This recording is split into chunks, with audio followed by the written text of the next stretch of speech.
Motorsport Radio. Hi, I'm Jonathan Ray from the Kawasaki Racing Team. Hi, this is Nick Hamilton. Hi, I'm Jamie Chadwick. Hey everyone, I'm Bradley Smith. Hi, I'm Julian Zarco. Hi, I'm Bradley Wright. Hi, I'm Seb Morris. Hi, I'm Dan Linfoot from Honda Racing, British Superbike team, and this is Motorsport Radio.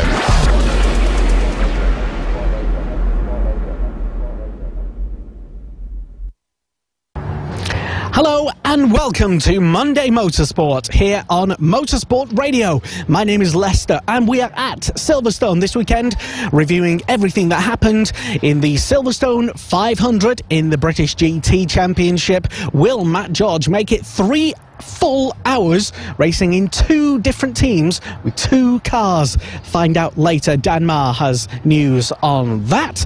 Plus, dramatic news about a very late driver change as well in GT3. Dan Marr bringing you news a bit later on, but first we're also looking back at what happened in BRDC British F3. 3 races this weekend as ever on the support bill.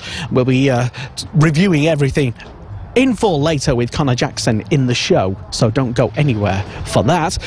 What happened, though, at the very start of the weekend, on Saturday, it was the Swede Linus Lundqvist who got pole position by less than half a tenth, or around half a tenth of a second from Kush Mayani. And race number 1 review coming up very shortly from the holding area with myself. I was there. A fantastic area. But first, we caught up with Tom Gamble, a fantastic interview that we did looking back at his season overall and what he might expect from this particular weekend. First of all, before we get to this weekend, tell us about your season so far from your point of view. How's it been? Yeah, I mean, it started well. Obviously, Oldham was a good weekend for us, getting a podium in the last race, and we didn't really expect that going into the weekend. New to the series, new to the car and everything. And yeah, to get a podium there was great. And then obviously the time after at Rockingham, we poled it and got the first race win, which was it was amazing. And then obviously the Sunday wasn't very good. But we've had quite a lot of bad luck really in the last few race meetings, and like yesterday we found there was an engine problem, so we got a new engine in for today, which was losing us loads of power in the straights, which is obviously not going to help around here, which very long straights around Silverstone. It's a bit frustrating, but we'll see what we can do today, and hopefully try and get back on the podium. So yeah, I suppose it's been for you, as you said, potentially a bit of a frustrating couple of rounds so far in the season, but how have you found it working so far with your teammates in 2018, Tristan Charpentier and Manuel Maldonado? Yeah, I mean, I've been teammates with Manuel before in karts and stuff like that, so I know him quite well, and they're quite quick, so we're all learning off each other on the data and stuff, and as a team getting faster and faster. Obviously it's been annoying this weekend with the engine problem, because it's kind of made us, I think, look a lot worse than what we have been, but definitely be looking to get back up there today. Well, just want to step away from racing when you're not here at the weekend, and when you're, say, during a break or something. What do you actually do to sort of relax and unwind? What do you do to do you ever take your mind off racing, and what do you do? Well, obviously I'm at school at the minute and doing all my GCSEs, which is a bit annoying, so I kind of finished a weekend of stress and back to it at school. But in the last week of them now, which that'll be done soon, and a few weeks off, actually I'll probably get dragged to work or something with my dad, but I like to get home and relax, when I'm not racing, doing some training to improve my fitness for when I'm on track. Fitness and just general, chilling out? Do you do a lot of sim stuff? And yeah, do a little bit, not really. We don't, obviously the team have got a really good facilities with simulator and stuff like that, so I go there as much as I can, especially before we go to some of the tracks, and then I can improve some stuff, on myself, braking techniques and stuff like that, and move forward with the team. And what's the ultimate goal for you in racing? Are you perhaps just looking to have maybe a career in motorsport, or are you aiming to get to a specific place in motorsport? Yeah, definitely. Obviously I'd like to, obviously everyone's dream is to make it to Formula 1, but you got to realise that that's got to be hard, to get there, and you've got to have a lot of financial backing, and ideally I'd just like to get a paid drive in motorsport. I think that would be kind of everyone here's dream. You know, obviously to get paid to do something you love would be fantastic, but where that will take me, I'm not too sure. Well, wherever it's you end up after this year, whether it's another season in Formula 3 or somewhere else maybe, well, good luck anyway, especially for the rest of this weekend at Silverstone. Thank you very much. You're listening to Monday Motorsport on Motorsport Radio. Hello and welcome. My name is Lester. I am at Silverstone. In fact, I'm in the holding area at Silverstone, awaiting the cars ahead of race number 2, the entirely reversed grid race. Who will be on pole? I'll tell you in just a minute. I will tease you. First, though, race number 1. What happened? Well, it was the most action that happened was at the start of the race, I suppose. It was Pavan Ravishankar who had, let's say, some unspecified issues. He dropped to the back of the grid. He fell to last place. Further up, it was Jordan Kane who passed Clement Novalak into 3rd place. On lap 2 of the race, it was Krish Mahadik who made his way past Tom Gamble. That was for 9th place in the race, and it was Kush Mayani who was setting multiple fastest laps all through the race. He was to do it time and time again, and he was to take the overall fastest lap as well.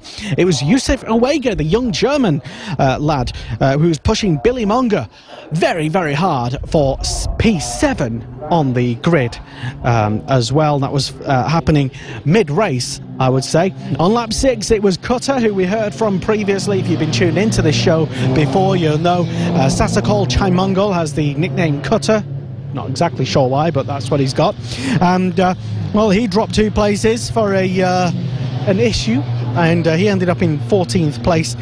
On lap 7, the young Swede, Linus Lundqvist, who was under real pressure from Kushmayani. It looked like a real tight scrap for the lead of the race, and they were pushing really hard side by side into turn 1 for the remaining laps of race number 1 in British F3.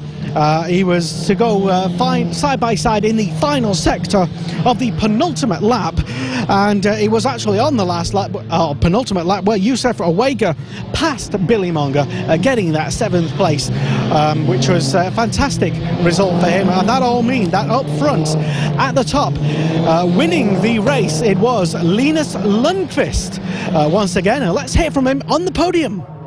P1 at Silverstone, big smiles, well done. Yeah, thank you very much. It's it's always a bit special standing here on the podium at Silverstone. No, it's the first time I've done it, but yeah, I'm not gonna lie, I like it a lot. You know, I feel like we should be up here fighting for the front positions, but yeah, like we saw in this race, it is very close, and it's not gonna be a walk in the park in I think any of the tracks that we're going to. So yeah, very happy to get all the points I can, and especially if it's a win. Back of the grid, of course, for race number 2. That's going to be fun. Yeah, I think it's going to be a fun one. Like we saw both at Rockingham and Snetterton, it is possible to make up a lot of ground, and its track is very wide and so on, so it should offer some overtaking opportunities, but there will be a lot of quick guys starting at the back as well, so I expect nothing but a very tough race. Well done once again. Another fantastic victory. Yeah, thank you very much. Linus Lundqvist, very happy talking to me, and he was quietly confident, let's say, about the remaining weekend. But he starts, having won race number 1, he starts at the back of the grid, because that's the reverse grid race. It's not a reverse top 8 anymore, as it was previous years and in other championships as well. The entire grid gets reversed, so as long as you finish first, well, you'll be starting last. Yeah. It literally is how it works. Answers on a postcard, especially if you have any thoughts about that. Anyway, so Linus, congratulations to him winning race number 1 in British Formula 3. 2nd place on the podium. Well, he was pushing very, very hard, wasn't able to do it, but he still had some positive words on the podium. Kush Mayani. You're seemingly slightly disappointed because it could have been the top step, or maybe is that how you're thinking? Yeah, definitely. We had a lot more pace than Linus, but as soon as you catch up to him too close into the first sector, you just lose loads because obviously dirtier. So I was trying to, hang back a bit into the first sector to catch him in the last sector. We had a go, he had me covered, came back to the first sector and he was gone. So I got the fastest lap, which is definitely positive. But, 2 more races, 2 more opportunities, and we're definitely looking one of the strongest drivers out there. Excellent, and it is fantastic to see you putting on a good show anyway, so you can take a, like you say, a positive from that. Tell you what, yeah, the reverse grid's going to be exciting. There's going to be a lot of carnage, and I'm looking forward to it. Excellent, yeah, I suppose for you it is the fun part of the weekend, because you've got nothing else to lose, really. Yeah, I think Jordan was sort of there and thereabout, especially when we started fighting. I could definitely see him large in my mirrors, but we had him covered, and we took a strong second, which should have been first, but would have, could have, should have, but didn't, yeah. Well done on another podium at least, and let's see what you can do in race 2, if anything, or certainly for race 3. Thank you. Kushmani still remaining quite positive ahead of race number 2. And for race number 2, as I said earlier, the entire grid gets entirely reversed, so he starts on the back row. So yeah, him and he'll start just ahead of Linus Lundqvist, which will be one to watch. This is Monday Motorsport on Motorsport Radio. My name is Lester. We are currently in the Silverstone holding area, just waiting the cars ahead of the reverse grid race, race number 2. And I'll tell you who is on pole position in just a moment. But first, back to the podium. It's Jordan Kane with a podium in 3rd. Well done, congrats. Thank you. It was an interesting race because all of us sort of bogged at the start because it was very hot, unlike British weather. And the resurfaced track allows us to follow a bit more closely, more than last year. So I knew I had to get a good start and stick with the front 2 boys because I knew Miney was on 4 sets of 4 new tyres, and Linus was on the same as me, 2 new tyres. Second fastest lap time, running in our own air because I know the draft's quite a lot. We've been struggling a bit with a straight line on our own, so to stick with the boys in that race and stick with them out and out pace was a good run for us. Yeah, well, talk us through then how it played out from your point of view, how you actually got that got your first podium of the weekend. Well, in this series, the start's crucial, so you've got to get a good start. And like I said, all of us didn't really get a really good start. I bogged quite a lot, but so did Novalak and so did Mayani, and Linus didn't have a great start either. So we all sort of moved together, but I managed to creep on Novalak to get him into turn 1 and pull away from him. And then really it was just a waiting game for me to see if these boys would fight. And you were hoping, weren't you?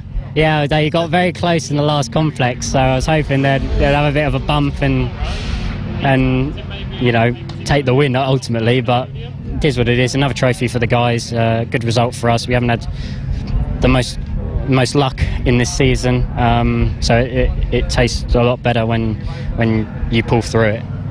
Exactly, on the podium once again, and well, you got race 2 ahead, and it's potentially in a really good position anyway to make up a good amount of points anyway, for points being positions, I suppose, position being points. Yeah, I mean, this is one of the very few tracks where we can actually have a good go at overtaking. So yeah, I mean, the same again. My aim is to stay in front of these boys. I know Linus is very good on the reverse grid races, goes through the pack quite easily, and here more so because there's more opportunity to overtake. So if I can stay with these guys or even pull away and get through, and like you say, more overtakes I do, the more points we take home. And the aim is just to push and keep pushing. And obviously tomorrow hopefully it'll be slower than today because obviously second fastest lap time, which puts us in a good position for race 3 as well. A very happy, delighted Jordan Kane to be talking to me on the podium after his first podium of the Silverstone weekend. Can he do it again in race number 3? Stay tuned to Monday Motorsport on Motorsport Radio to find out. Well, further back in the grid, well, just finishing, should mention actually a notable results for Clement Novalak, finishing the race in 4th position, just pipped to that 4th place by Jordan Kane, and Jamie Chadwick doing a fantastic job in race number 1 to finish in 5th place ahead of championship favourite Nikolai Kiergaard. So yeah, well done to Jamie Chadwick. Now, because race number 2 is a entirely reversed grid race, well, I suppose you may be asking, well, who is on pole position? And it's the, well, I can tell you, finishing the race in penultimate place, it was the Canadian Ben Hurst, who starts race number 2 on the front row of the grid.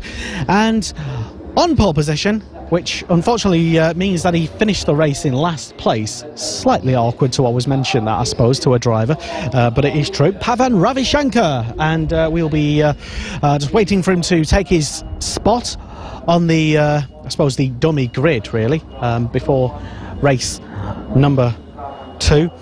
In third place, starting race number 2, it's Arvin Esmaili. Maybe we can actually have a quick, see if he's up for a quick word with him, Arvin. We heard from him in the last show, at the last round. Arvin, are you up for a very quick chat?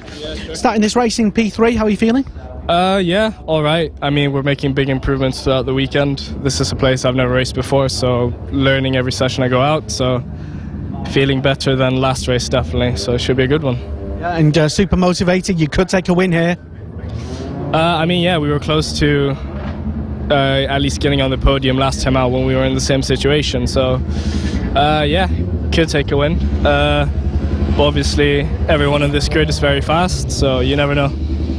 Well, good luck anyway. I'll let you get into the zone and get focused. It's always slightly awkward, I would say, trying to talk to drivers ahead of what could be a quite chaotic race number 2. And I think the idea behind a race 2, as I'm sure you might know, is to just spice things up an extra little bit, with literally all of the fast guys being at the back and the people finishing at the back being at the front. So yeah, that was the so this is the state of how things are as we're just listening to the previous race get underway in their first lap. It's a mini race, but we won't bother with them too much.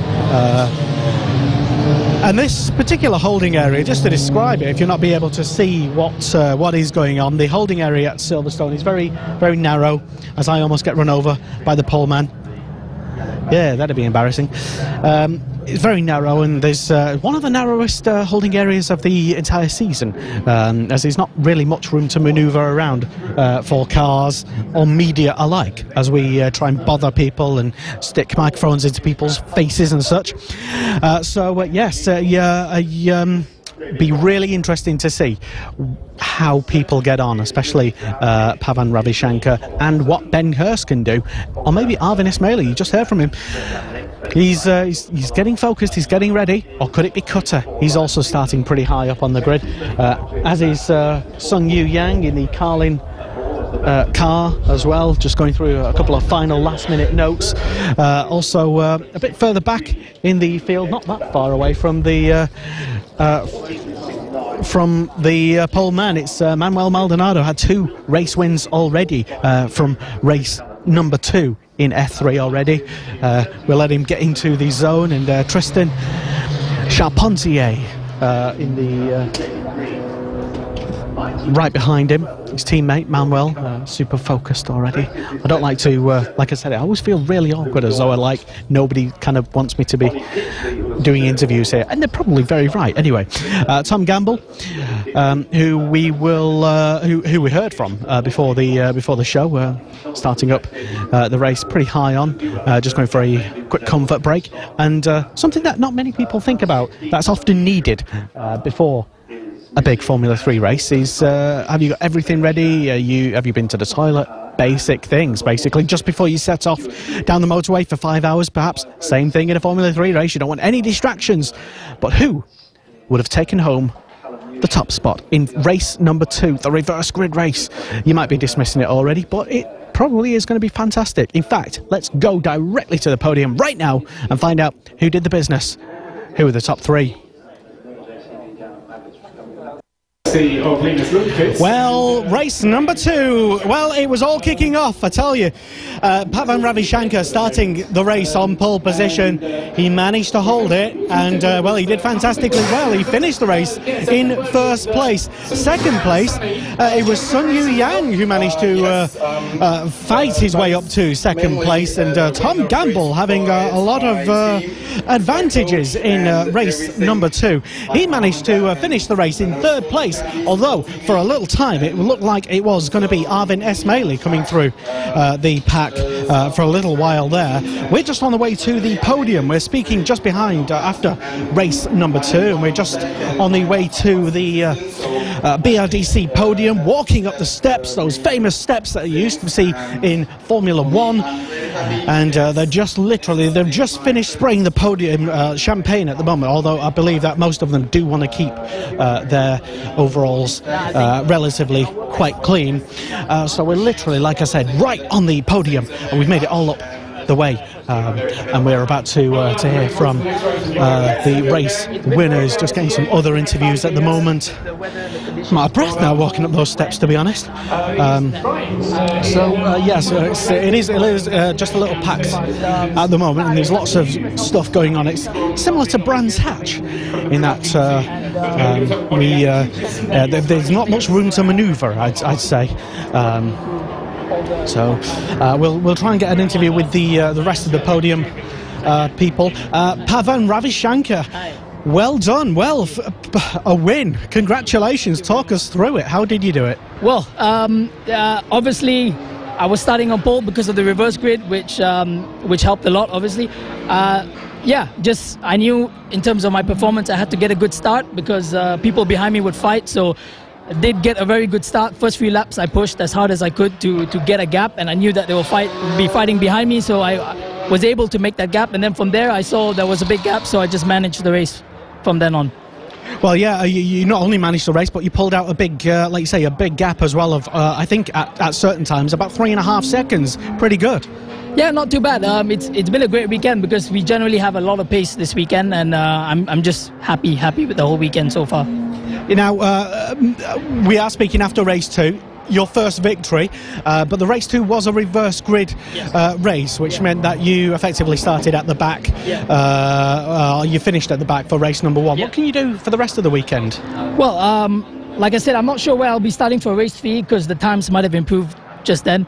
But depending on where I start, I think a top 10 finish would be very, very positive for this weekend. So I think top 3 finish for race 3 would be good. And is it it's not the last time that we're going to see you on a podium in F3, is it?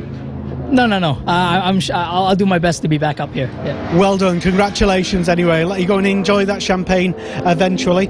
And as we wait to have a quick chat with the second place man, who's also going and getting some interviews, and maybe I think we can actually, while we wait for the second place man, we'll have a chat to Tom Gamble, I think, who finished the race in 3rd place. Did brilliantly to finish the race in 3rd place, and there was lots going on in that race, including lots of big incidents to tell you about. It was, well, I'll go through it, I think, while we're just waiting to chat to Tom. Ben Hurst had a bit of an unfortunate incident. He started the race in 2nd place. He fell down to last by lap number 1. It was Kush Mayani who had involved, I think, in another incident, and Manuel Maldonado also pitted on that first lap as well. But here is the man who we spoke to just before race number 3, and well, he's finished the race on the podium. Where you wanted to be? Yeah, definitely. I mean, I knew going into the race there was a definite opportunity of a podium, and I knew, our issues yesterday with the engine, we've solved them now. We've put a new one in. It was, the car was awesome then. We was really quick, got the fastest lap I think of the race, and we're lined up second for the last race now. And fastest lap on the last lap. Yeah, that's it. Which is usually an unusual time to do it, really. You'd thought the tyres would have gone off then, but no, Fortec gave me a great car, which it was fantastic the whole way through. Yeah, and well, talk us through it then. What do you see from your point of view? I hear there was lots going on. Yeah, it was pretty chaos, to be fair. I mean, it was really frustrating because I knew the car was really quick. Everyone I was catching up to them, even in their slipstream, which is a bit, usually lose the grip behind people. But I got past Tristan at the start, and Manuel, my teammate, had a spin come out the last corner. I had to take avoiding action, and then that meant I lost the place again, which was a nightmare. So I had to spend so many laps trying to get back past him, and I had a few opportunities, and I messed them up myself, which I was a bit annoyed at myself for doing. Then when I finally got past him, we banged in some really quick lap times. So no, I think we've got the pace in the last race now to show what we can do, and hopefully get back on the top step. Well, we will see if that does happen. Good luck anyway, and congratulations for race 2. Well done. Tom Gamble finishing this race in 3rd place, and as he was confirming there, it was a spin from his teammate Manuel Maldonado that happened in race number 1. Now, Linus Lundqvist, who won race number 1, started literally last for race number 2, as previously mentioned. By lap 2 of race number 2, he'd already made up 8 spots. 8 places. Now, if you don't know, the point system in British F3 this year is very different. If you do end up starting last because you won the race in race number 2, you also not only get the normal points in race number 2 if you end up in the points, but also if you start last, you make up points for every position that you make up. So somebody starting last, let's say Linus Lundqvist, for example, for winning race 1, make up 8 places by the 2nd lap. That's a whole lot of points potentially, but it continues as well. Big incident from Haddock, Awega. They both had some sort of incident. I didn't see it, and it wasn't on camera, I don't think. Well, we didn't see it in the media room anyway. Hopefully it'll be on the edit as well on ICV4. But they ended up in the pits. Arvin Esmaili also dropped 3 spots on that very same lap as well, down to P5. He was in a podium position, and we heard from him just before the race in the holding area, so a big shame for him. Further problems as well, dropping him all the way down to P7, so we will try and catch up with him a bit later on, find out probably what happened. Linus, by lap number 5, he was up to P5 from last place. Linus Lundqvist, amazing stuff. I shouldn't look so shocked, but yeah, when all the literally you're starting last, but he is a great driver, so I guess I shouldn't be so shocked anyway. So yeah, 11 places already made from the start, and by lap 6 it was Ravishankar with over a 3-second lead from Sun Yu Yang and Tristan Charpentier. But drama, Charpentier fell a few places and he tumbled down to 5th place, and Tom Gamble then made his way up to P3. And if we can have a quick chat with the man who finished on the podium, Sun Yu Yang. Well, tell us how you did it then. What happened? So like just now I said on the podium, most mainly is work together with my team and my mom and dad and China associations, also the MSA, the English guy who helped me get the license, and at last when I in the race, I mainly it's a good start, and a consistent lap time because all the good guys behind, and I just need to overtake one guy, have a good start, and when I just need to consistent because the guy in the back of me, he making one mistake, so giving me a gap. So that's why if you have a consistent lap time in the end of the race, it's easier, and for me it's a very important mark for my racing career. Well, yes, it's very important. Potentially, first step on the podium. What are we going to see more of you on the podium? Sorry? Are we going to see more of you on the British F3 podium? Yes, of course. Second position is for sure not. Position is not for sure not enough. I will work away from these steps, and I believe I have this level, and I will trust myself more to make better results, and hopes at the end of this year or next year I will be on the top of the podium. We would love to see that. Nickname Sunny. You've certainly brought the sun out today. Well done. Congratulations for a podium in British F3. Well done. Thank you. Thank you very much. So there we have it. The wrap up then from race number 2 here on the podium at a lovely sunny Silverstone with supercars. It's Supercar Sunday, incidentally. And they're supporting, as is Formula 3, the British GT Championship as well. And a lovely packed pit lane happening just underneath our feet as we're standing right on the podium. In fact, I think Danmar might be amongst them all, getting ready to set the scene and the tone of the big 3-hour endurance race. Danmar. Thanks, Lester. The Silverstone 500 is about to start, and already on the grid, drama with the number 1 Team Parker Racing Bentley, a driver change at the very last minute. Unfortunately, Ryan Ratcliffe has food poisoning, very sadly, and best wishes, and hope you get well soon, Ryan. But that means Seb Morris, under very, very, very late notice, has signed up and joined the number 1 crew. So back with Rick Parfitt Jr. They start last in GT3, which is 14 cars this weekend, but they won the race here last year in this 3-hour race, so what's not to say that they are going to be ultra competitive again. Seb raced here a couple of weeks ago in the Blancpain Endurance Series, so relatively recent memories of the newly resurfaced circuits, all signed off by the BRSCC and all the organisers here, so not a problem. A 14-strong entry this weekend, and a bit of a shock. Pole position for Nissan. Renato Sanchez and Struan Moore starts on pole position in GT3. Here's what they had to say after qualifying. Renato Sanchez and Struan Moore on pole position for the Silverstone 500. The jewel in the crown in British GT, and for your first time in the championship, must be a good feeling. Yes, a nice feeling, nice debut on the championship. I think it's nice to have pole. I think we have a strong lineup for tomorrow. We just have to be careful with the tire deck, especially with the weight extra on the car. But yeah, happy days. Tomorrow is a big day. No mistake, no track limits, no anything, and just keep it clean. And maybe we finish winning or on the podium. Who knows?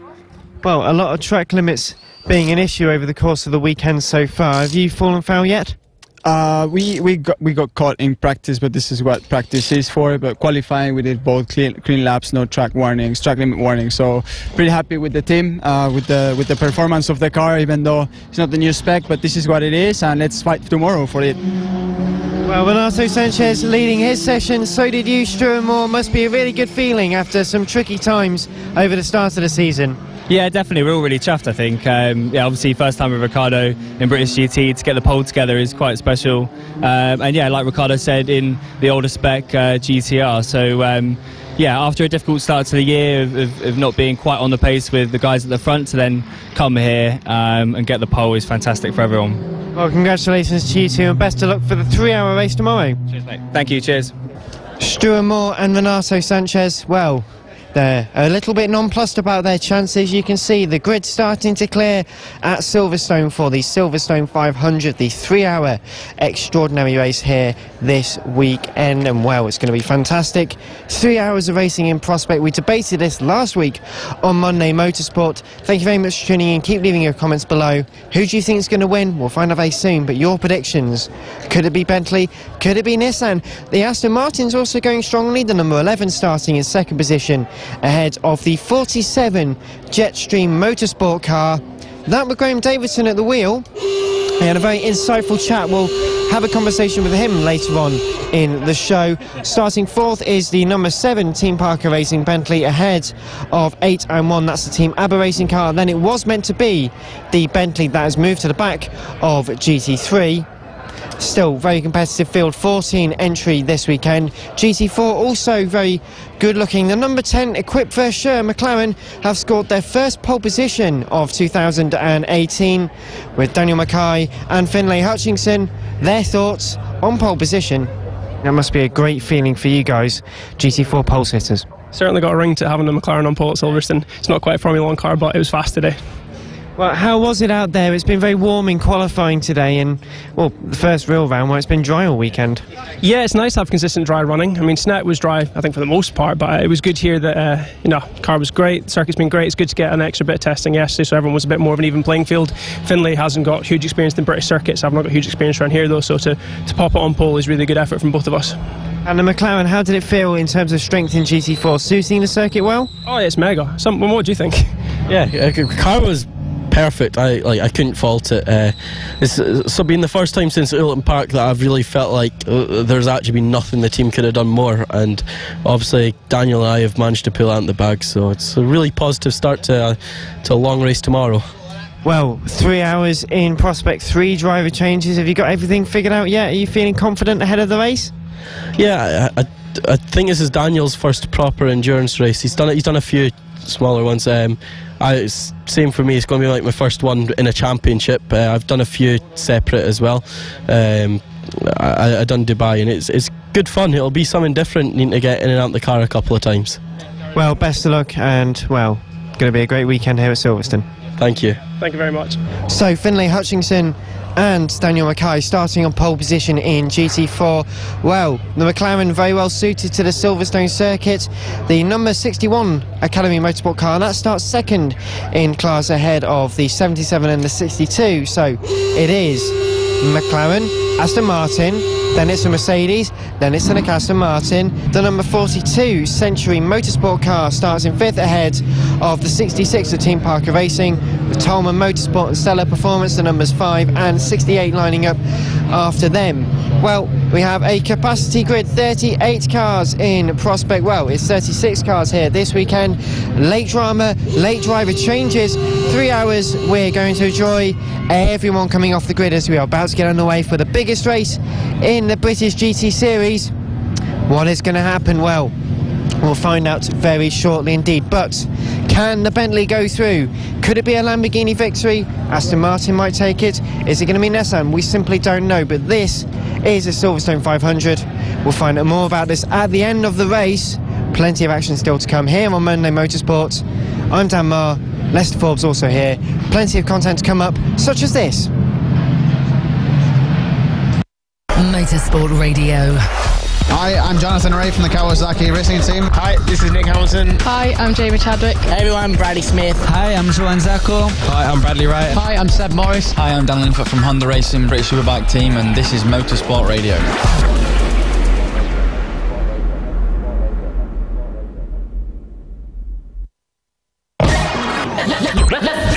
Hi, I'm Callan O'Keefe, and this is Motorsport Radio.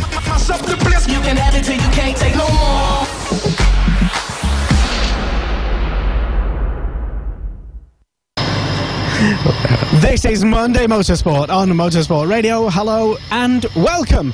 My name is Lester, and we are here reviewing the third and final race at Silverstone in the BRDC British Formula 3 Championship with Connor Jackson, prolific journalist and also Motorsport.radio website editor. Hello, Connor. Hello, Lester. How are you doing? I'm fantastic. Yes, we've enjoyed 3 amazing races, really, including a reverse grid race, and which you heard from earlier, yeah, the final race, race number 3, and it was a well, I'll let you give us your thoughts on it anyway. I have my own thoughts, but we want to know about you and your thoughts. I thought it was a very good race, Lester. Tom Gamble started on the front row along with Kush Maini, and it was a fantastic start from Gamble from second, quickly jumping into the lead before the first corner, and from there he kind of dominated. Linus Lundqvist managed to jump up to second on the first lap and gave him a bit of jip in the opening couple of laps, but it was, in the end, Tom fought him off and managed to break away towards the final, before the final section of the race. In the end, Gamble even got the fastest lap, which not just off the race but off the weekend and of the championship in total. It was a lap record. Amusingly, it was a lap record he shared with Mayani in the race. Both drivers setting identical times. Quite an odd scenario, I think, but it was likened on the commentators here at Silverstone to the Jerez Formula 1 race in qualifying in 1997, when 3 drivers set identical lap times. Indeed, that was quite a spectacle to anyone who can remember that race. But I know I certainly can't remember that race. I was barely even born. But as for today, though, Marnie did come home in third, behind the charging Gamble and Lundqvist. This is a good end of the weekend, though, for Gamble, who had such a dire Saturday with engine issues and various other problems. And also after his lack of podiums at Snetterton, it's great to see him back collecting silverware here and hopefully back into the championship fight. Well, it's about high time that we hear from our race winner. It is Tom Gamble, top step of the podium. Tom Gamble, soaked in the champagne because you won race number 3. Not only did you win, but you also got a brand new F3 lap record here at Silverstone. Yeah, no, I didn't know that until you just told me it was a lap record, but no, it's amazing. I knew I had the car under me going into the race to win it 100%. I knew if I could get off the line in front of him, it was just a case of, putting in consistent fast lap times. In a vector, it's like a qualifying, just every lap, just, trying to get a little bit quicker, because I could see at the start he was catching me, and, throughout the whole season we've known, that some of the other drivers, they're a lot quicker at the start of the race, and then, at the end we have the car under us to, keep doing the consistent laps. So, we just kept doing them laps at the end, and I could see I was pulling away, had a bit of breathing space. I was able to just lay off the track limits a little bit, not risk it as much, and keep it a bit more under control. Well, you certainly did an amazing job all weekend. 2 podiums, and one of them being a win, and a brand new lap record as well. Yeah, no, it's awesome. Hopefully keep this momentum up through the rest of the season. So what can you do? Next round is Spa? Yeah, obviously, I never raced there before, so it's going to be a different weekend, but, we don't know how we're going to be going into it. Obviously, I'm really happy that we solved the power issues that we had yesterday, because obviously that's probably the longest straights in the world, probably. You had an engine change overnight from the race one, didn't you? Yeah, an engine change, so massive thanks to everyone at Fortec for getting that done. Really appreciative of it, and had a fantastic car all weekend, and I was happy that I could finally show our true pace in that last race there. Mega job, well done, congratulations. Very much. Tom Gamble's top step in Formula 3, talking to us whilst being thoroughly soaked in very smelly and stinky champagne. In second place on the podium, joining him was Linus Lundqvist, and typically Linus always happy to get a good result, and you wouldn't tell it, but he was slightly disappointed to only get second, but here he is. Coming into this round, you were feeling quite optimistic about this weekend. How's it worked out for you? Yeah, I would say it's been a very solid weekend. We got our first pole position of the year, which I was very happy with. And then, taking the win on the Saturday felt good. And then did a solid race too, scoring good points. And now in the last race, finishing second isn't bad. Looking at the championship-wise, my closest rivals were behind. So, all happy in that respect. So, it's been a very good weekend. And you had a fantastic scrap in race number 3, of course. Just tell us from your point of view about it. Yeah, I think a lot of it was decided in the start, as it usually is. I got Kane off the start, and then Kush went a bit wide, I think, in Maggots and Beckons, and I got past him. And then Tom was just that, a tiny bit too quick today. Just pulled that bit of a gap, but, all in all, happy with second place. Yeah, and it's Spa next. Yeah, now we have a summer break of, I think it's like 5-6 weeks, but, definitely looking forward to it. Going off a weekend like Silverstone and then going into Spa, it's definitely 2 of my favourite tracks. So, yeah, looking forward to it a lot, but, yeah, going to enjoy this summer break. Feeling confident ahead of the next round at Spa, Linus Lundqvist on the podium again. This time only second place in the final race here at Silverstone for the BRDC British Formula 3 Championship, which we're currently reviewing here on Monday Motorsport on Motorsport Radio. Kush Mayani, always a motivated young man, and he was on the podium once again in third. Well done, another podium. Congrats. Yeah, I guess definitely not happy with the result, but I think the race was lost at the start. Was side by side into Maggots and Beckett's, and just felt I got forced onto the grass a bit, and that's really when I got out the groove. Linus passed me and down the straight. Had to keep the pack of wolves behind me, and then set some good laps, stayed with Linus and dropped the guys behind, but at the end of the day, P3, when you looked at our pace this weekend, 2 podiums is still not satisfying for me. Can you take anything away from the fact that you equalled the lap record and got an equal fastest lap with Tom Gamble? Yeah, I think that's a positive, but other than that, You want wins, don't you? Yeah, definitely not the weekend I wanted.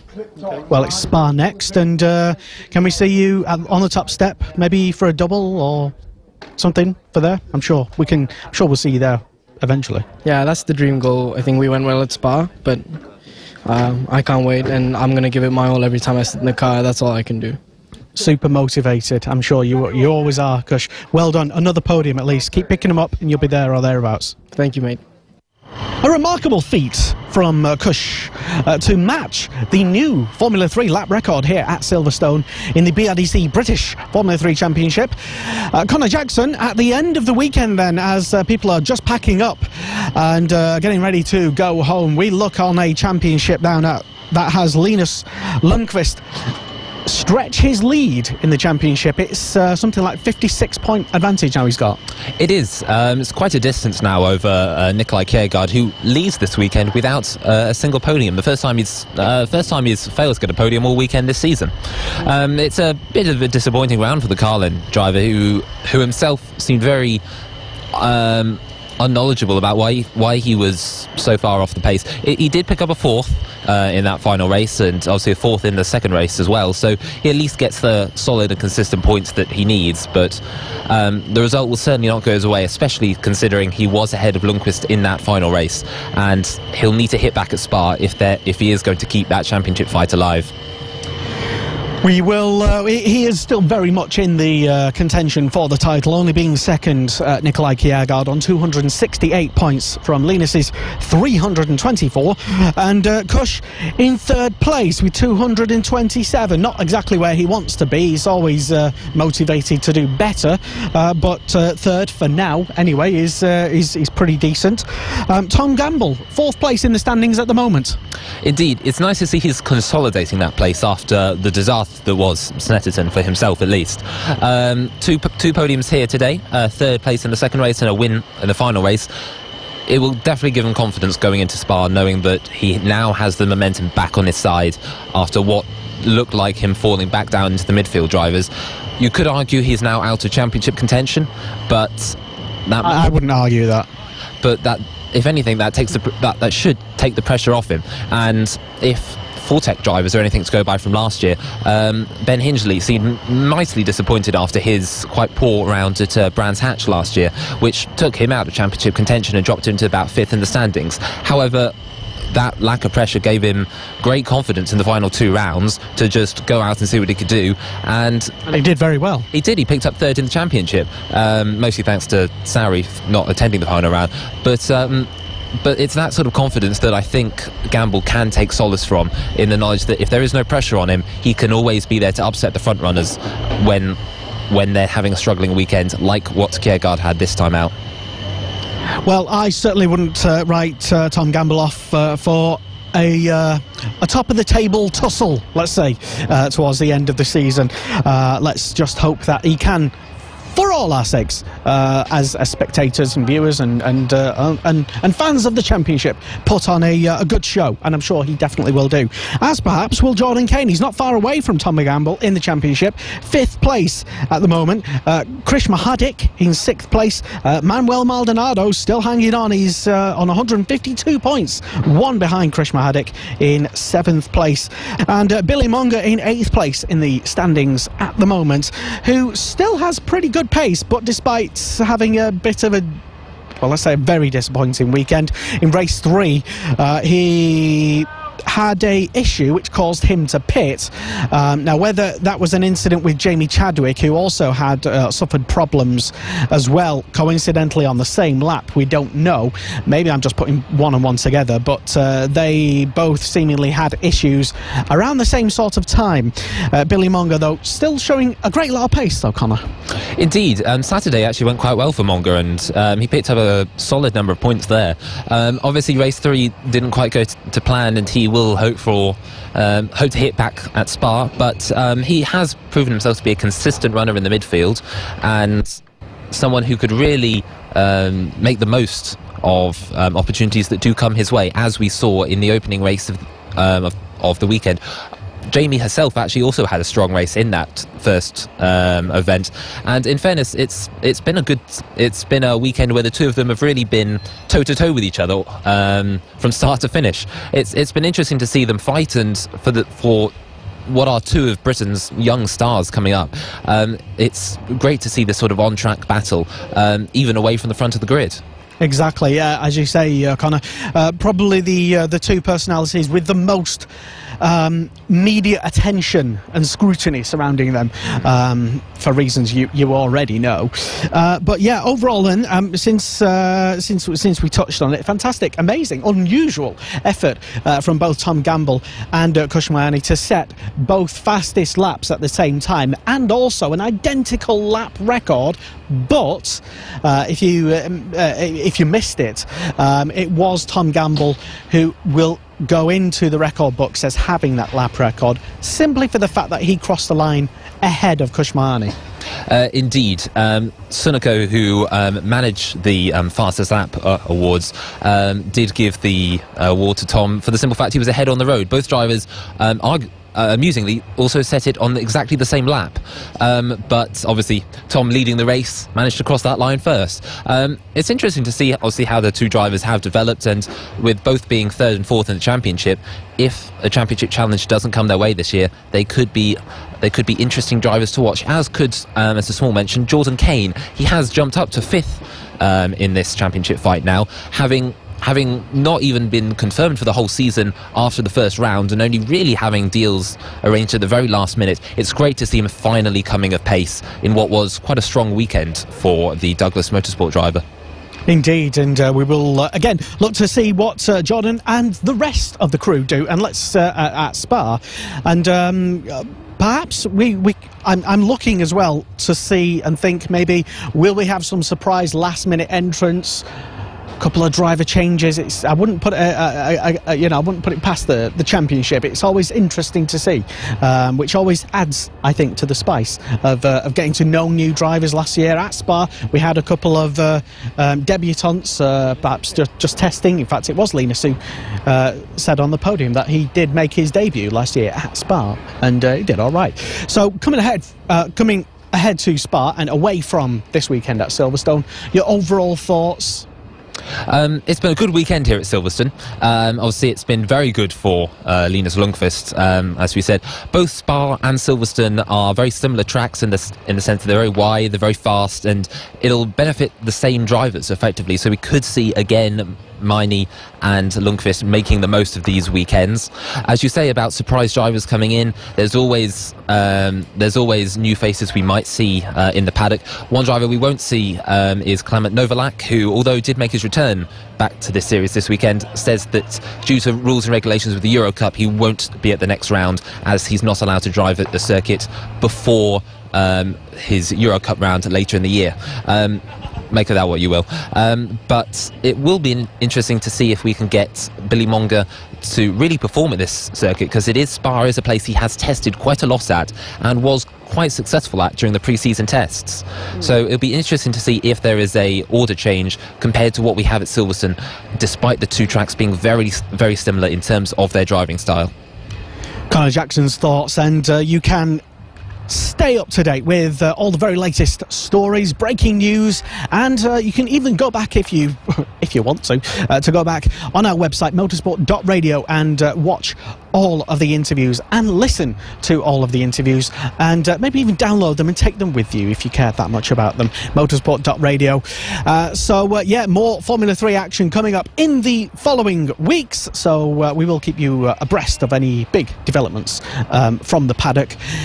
For now, though, as we're still at Silverstone in the baking hot sun, we will go over and find out what's happened in the massive Silverstone 500 in British GT. Dan Marr, what went on?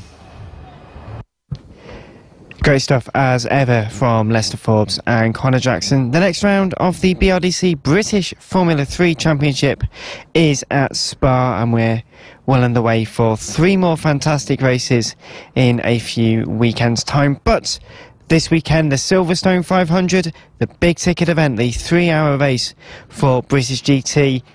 Well, it's always competitive in British GT. We say this pretty much every show we have, but it could not have been much closer. 3.5 seconds separated the top two, the top three covered by just 5 seconds, which around a 3.6 second lap over 3 hours, 180 minutes of running. It's not really a lot in it then, is there? So it was the number 11 again, the TF Sport Aston Martin of Mark Farmer and Nicky Thiem, who took the victory just ahead of the number 33 Barwell Motorsport Lamborghini, and then the number 75 Optimum Motorsport Aston Martin. That was your top three in GT3, but we keep hearing from Mark Farmer. They're doing successfully so far. What did he have to say about himself and the team after Silverstone? Mark Farmer on the show. Mark Farmer, winner in the Silverstone 500, but after some pretty impressive feats in the race, including contact with the number 47, the success penalty seconds on the pit stops, it all wasn't looking your way, but somehow you managed to fight through and take the victory. Yeah, I'm not sure how. I think obviously generally the race pace was good and we weren't making any mistakes. The car was behaving itself pretty well. Tyres were going off a bit towards the end, but I think the main thing was that the team played an absolute blinder on the strategy. And as Nicky said, we didn't panic. Strategy worked for us, and we just managed to claw it back. I think not making mistakes, I think, is probably what it comes down to. And we knew we had good pace, so throughout testing, throughout quali, we had great pace. So we knew that the pace was there. So as long as we didn't make any mistakes, we were in with a shout. But we always knew it was going to be hard to overcome a 10-second success penalty. But then, as I say, to overcome a shunt as well, that was going to be really hard. Yeah, so I'd written it off, but absolutely delighted to have made it. Absolutely delighted. And speaking of delighted, Spa next, then Brands Hatch and Donington Park. Just 3 rounds left to go, but all 2-hour races.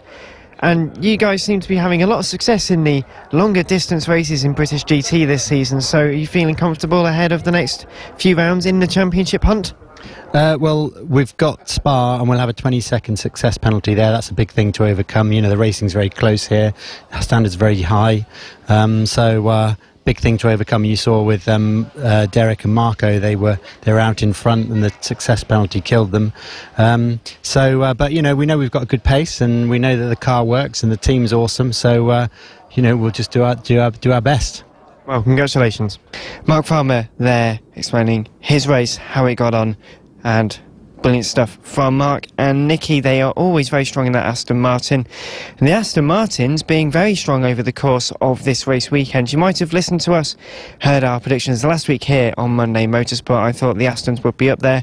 Traditionally, it's a circuit which suits them, and with the latest resurfacing of these circuits, it's really helped the way they have with their tyre properties, the dynamics of the car, just the fact is a front-engined rear-wheel drive car as opposed to a mid-engine car like the Lamborghini Huracan. In fact, John Minshaw and Phil Keane were saying in the press conference after the Silverstone 500 how they weren't expecting to be in the hunt for the race victory. Well, they were pretty much last in qualifying the previous day, but moving on into the big race, they did manage to find some pace in the car after changing the gearbox, changed the diff as well. Unlocked a bit of pace, not unlike Tom Gamble and Fortec Motorsport, so some similarities there. Some great stuff also from the Optimum Motorsport car, the number 75 in GT3. But the number 11, as mentioned, had to go through quite a lot of difficulty with pit stop penalties. It had that collision, which was with the number 47 Jetstream racing car, Graham Davidson and Maxime Martin. We spoke to them before the race in the weekend. Well, this is what Graham had to say to us. So we're now joined by Graham Davidson, a new entry for 2018 GT Cup champion in 2017. What has the transition been like for you to come into such a high-profile national series? It was quite daunting initially, a lot of advice from people, and it was always going to be a big challenge, and I struggled to put a new team together in time for it over winter. But we got the car sorted out and we've got some great people. For me, in GT Cup I did the whole race myself. I didn't split it with someone else, so it was lots of track time, lots of learning. So coming into this, it's a little bit less track time, but it's a faster pace and it's much more competitive by a long way. So that makes it far more exciting for me. So just talk us through your racing career up to this point. What have you done? What sort of racing have you been in before you sort of moved into GT racing? I wouldn't call it a career, but I initially just started doing track days at Knockhill and some days at Spa, the Nürburgring. I like these sort of circuits with cambers and undulations and really technical sorts of tracks.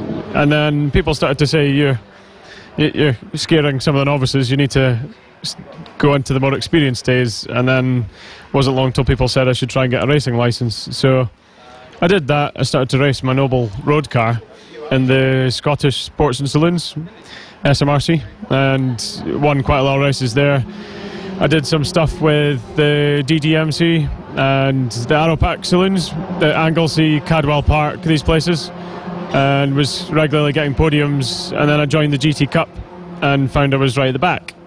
And over this, one season, 2 years ago, sort of progressed to getting front-running, positions. Not top three, but in a modified road car. But we were, able to take on the Porsches and the older generation Ferraris, 360s and 430s. So that went really well, but the car would never be able to keep up with what I was trying to do. So we managed to get the 12C GT3 from the Geddes, who had raced it and won the Dutch Supercar Challenge and the GT Cup previously. So I knew that we had a car that was reliable, and it was just about me learning it. So that was less than 2 years ago.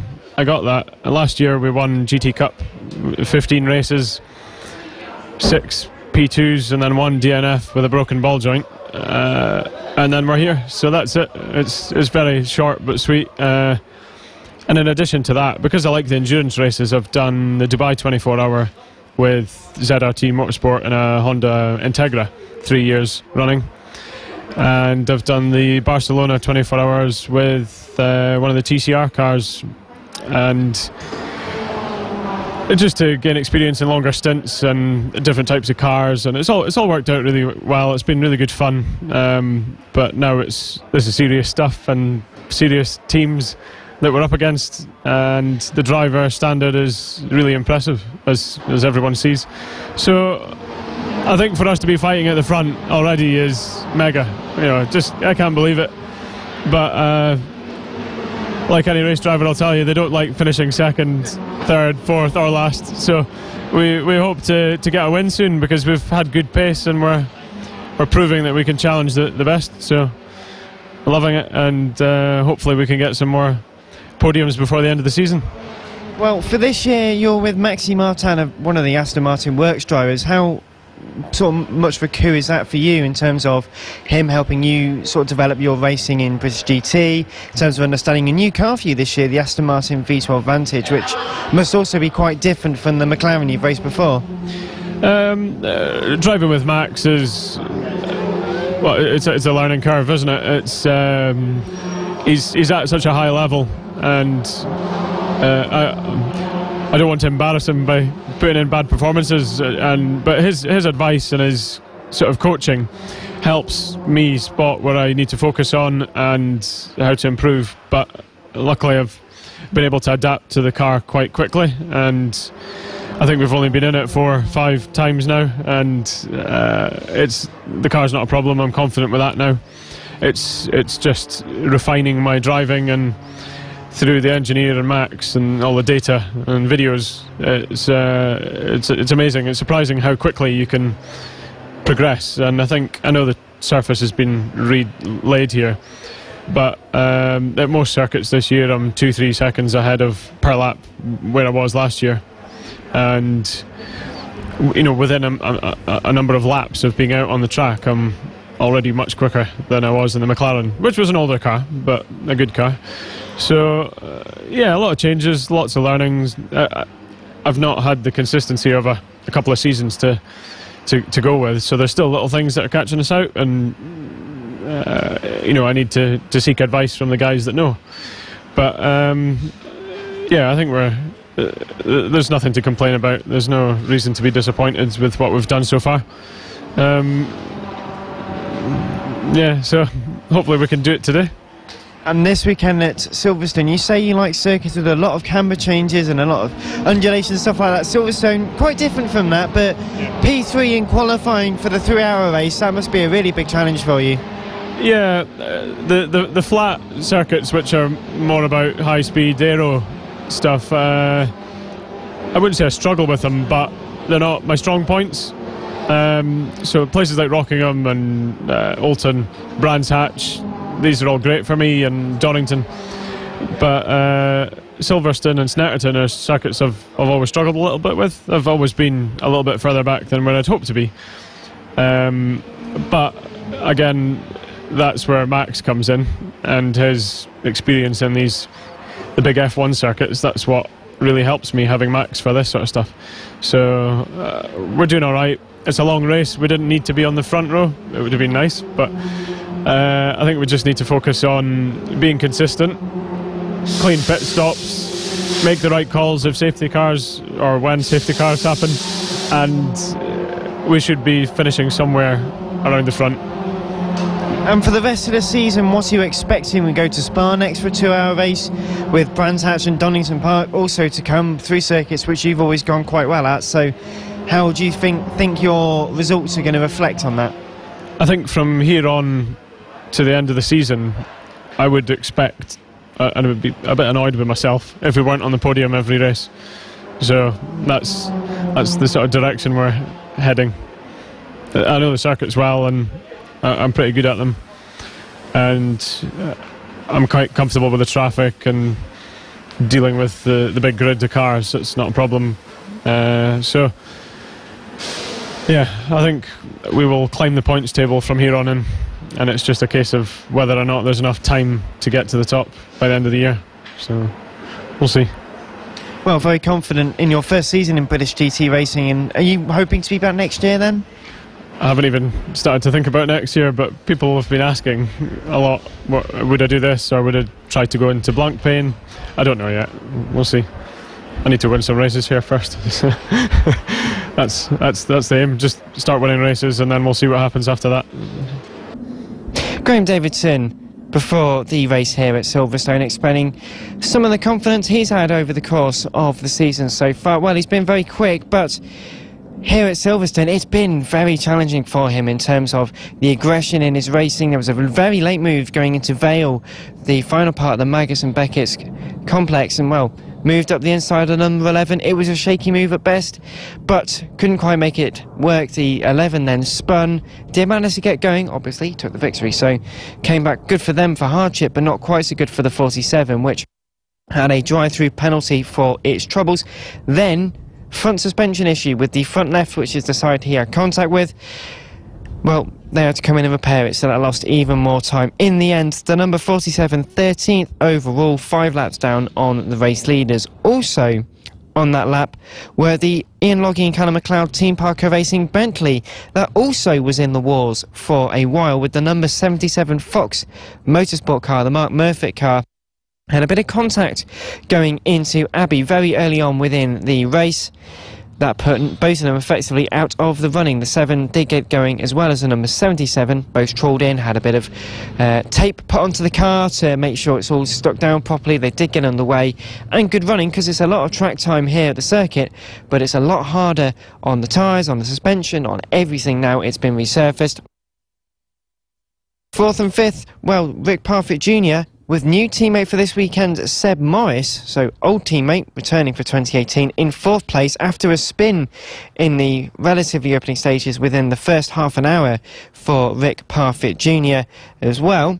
That was very difficult for him. Rick was very unhappy with himself going into Luffield, a half spin, did get it going underway, but even then could have been a case of what could have been. Seb didn't get to the circuit until about a third of the way through the race, got into the car, literally ran into the circuit, blagged his way in through the gate, straight into the car, racing around perfectly fine. So Seb having a good result in 4th on his return to the championship. Hopefully we'll see him out in a another couple of meetings in another car. Hopefully we see Ryan Ratcliffe back out. Get well soon, Ryan. Hopefully the food poisoning goes away very soon. I know it's not a particularly comfortable thing to be suffering, but in your top 5, also then the RJM Motorsport. Well, that was Ricardo Sanchez and Struan Moore. They were on pole position for this race. We heard from them earlier, and it was a great start from Ricardo, who got his really put his foot to the floor. A great lead of nearly 10 seconds over the first part of the race. The first hour they led comfortably, and from there on in they just struggled a little bit with the pace. It had dropped off slightly in the race. They struggled with the tyres a bit and the degradation that this new circuit tarmac is causing, so unfortunately they lost a little bit of time in the end, finishing only about 30 odd seconds behind. It was very close between also TF Sports' second car, the number 17 of Derek Johnson and Marco Sorensen, winners last time out at Snetterton.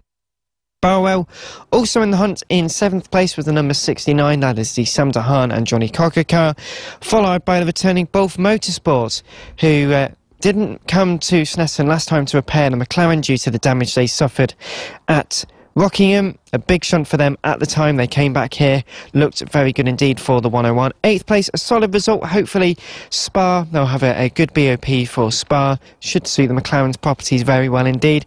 Top 10 though, the Beach Team AMR car, the 99, which had a great result last time out as well. A little bit of an anonymous weekend for them, followed by the ERC Sport of 116. The Yelmer Berman and Lee Mole car, sadly also not having a great weekend. They do have the pace, just they didn't seem to be there or thereabouts this weekend. I'm sure coming to Spa that will be different. We did have one new entry for this weekend as well, which was the 2060 Ultimate Speed / Michael Brown team, with Michael Brown and Matt Manderson in that car. They normally do 1 or 2 races a season in British GT. Didn't do too badly. They in fact had 11th place, only 4 laps down, so all things considered for a team which spends some of its time in GT Cup and other domestic championships of that level, not a bad result for them so far. But GT4 also had a great result. Who was the winner? Well, let's find out. Alexander Sherpin and Jack Mitchell, after a very busy race in GT4, somehow the BMW managed to get on top, but for a long time we weren't sure who was going to be where. How did you manage to do it, first of all, Alex? First of all, after the start of that day, we didn't really know that we had the pace for this. I think we ended up 16 or something on the first lap, so I had to work hard in my first stint. Jack did a brilliant job in his second stint, and the BMW were flying out there. Century did a really good job on all the pit stops, and I think in my second stint I was close to my qualifying time, so we were just pushing as hard as we could. We didn't really know where we were, so we were just pushing all the time, and then handing the car over to Jack to finish the race, and he did his fastest lap of all the GT4 cars, so that's really good. And by a car that you race pretty much every week at the moment, Jack, you must be feeling really confident around the newly resurfaced Silverstone circuit. Yeah, going into the weekend was all a bit unexpected, especially into qualifying, because new surface, no one knew what times going to be put down, so to get 9th overall and 5th in the Pro Class maybe was really good, but we thought we were going to struggle a little bit in the races, but we always know that our race pace is really strong, and Alex has done an amazing job in his second stint as well. He just managed to hold the gap to the cars behind. I think that definitely got us the win there. But my job was quite easy, just new tyres, low fuel. I just had to put quality laps in and just pull the gap to second place, so easy job for me in the end, but no, overall really happy, and the team did an amazing job as well. So, well, congratulations to both you winners in the Silverstone 500 in GT4. Very tricky one for you guys, well done. Alexander Sherpin and Jack Mitchell, winners in GT4. They had a great weekend and left it to the very last minutes of the race. Over the last few laps, there's a fantastic battle going on with the 42. You also had, well, the 42 and the 43, both BMWs in there, as well as the number 5 and the number 55, so the McLaren, the Tolman Motorsport McLaren, and the HHC Motorsport Ginetta, which, in fact, we mentioned Ginettas. A few people speak about the Ginettas and their fear about their pace. Alex Reed and Callum Hawkins-Rowe joined us on the show. First of all, what's Alex got to say? He's back this weekend. It's Alex Reed. Hello, Alex. Good to see you back. How did he get back for this weekend? So last Sunday, I visited the Team Hard HQ over in Kent, and we just sort of had a chat about plans for next year. You know, just sort of sorting things out, having a good networking chat. And then the day afterwards, he sent me a message and saying, "Right, we need you in the car for this weekend because you're fast." Simple as that. And so literally from Monday to Wednesday we were negotiating, figuring out the right price, everything else, and then on Wednesday that's when the deal sort of came to life, and then sent all out the press stuff Wednesday night, and then literally since then that's been since when I've been a Team Hard driver. So quite a last minute deal, but at the same time, you know, I'm really happy that it's worked out because it's been a fabulous weekend anyways. So when you say it was a very late deal, so obviously starting on the Sunday, did you just happen to be passing by the Team Hard garage, or were you just sort of waiting outside, watching your phone, thinking, "I'll be out in a minute"? Actually, I put a comment on his status before Snetterton, and he was sort of saying, "Oh, we've got a driver space free," or whatever. And I just put a comment saying, "Double pole from last 2 years, and Snetterton, you know, go on, have me on for it." and unfortunately the deal didn't come for then, but then, you know, we just sort of kept talking, you know, and then he sort of invited me down to the HQ, and that's how that happened. Well, Silverstone, a lot different from Snetterton. Maybe not the biggest circuit that suits the Ginetta and GT4, and with an expanded field for this year, must feel even more competitive than last year when you were in the hunt for the title until the very end. You can say that again. We are getting screwed on this circuit. To be fair though, because of the circuit resurface and a few other changes here and there, the Ginetta actually has a little bit more of an advantage to the other cars than what it did last year. Obviously we are still about just under 2 seconds off, which isn't ideal, but you know, it's not the end of the world. We're here to compete against the other Ginettas, maybe get a top 10 result. That would be ideal. That's sort of the target for this weekend, but you know, we aren't competing for a win. That's not going to happen, especially against the McLarens and all these other crazy cars that are coming for this year. And realistically, getting a result like that would just be perfect for us. And honestly, on the straights, the McLarens are pulling like 4 or 5 car lengths on us. It's a similar situation to Snetterton. There's just no way we can compete against them. But you know, it's fun driving the Ginetta around the circuit, especially when last year I did a 2:14.1. This year I've smashed it in with a 2:13 dead, and it's sort of similar with all the GT3s and other GT4s. The circuit's sped up by about a second, so it's nice to know that I'm sort of still at the same level as I was last year, and I haven't lost any of my steam. Well, how has the circuit resurfacing felt for you as a driver? Is it better for your confidence? Does it just feel more natural and more competitive, the surface, or? To be honest with you, in terms of feel, not much has changed. It's just faster, you know. I mean, the resurface on the outside of just the corner after Vale, I can't remember the name of it. The little club, there you go. The club is mega now, really, really mega. I mean, on the qualifying lap, I managed to do that flat, which I've never done before, so that was impressive. But yeah, the circuit, it just feels a bit, you know, more solid. I don't know. I mean, there's not really much feel to it, but it's definitely faster than last year. And last year you were racing an older spec Ginetta G55 GT4 with no traction control, with slightly different exhaust system. This the latest iteration of the car. How does that compare to last year with the new tyres as well? Yeah, so obviously everyone knows the changes, but the main difference for me was the brakes. So the ABS, it's changed it a little bit. So last year we'd use about 50 bar of pressure, and obviously anything beyond that we'd be locking up the tyres, but it would be consistently that, and it was consistent. We could brake super late. That was great. This year with the ABS, you get a bit less feel in the pedal, but also you just can't brake as late as you used to. I definitely can't. I don't know if anyone else can, but I've found that it's not the same braking distance, and also we have to brake twice as hard in this car than we did to last year's car. Last year's car we were sort of hitting between 40 and 50 bar.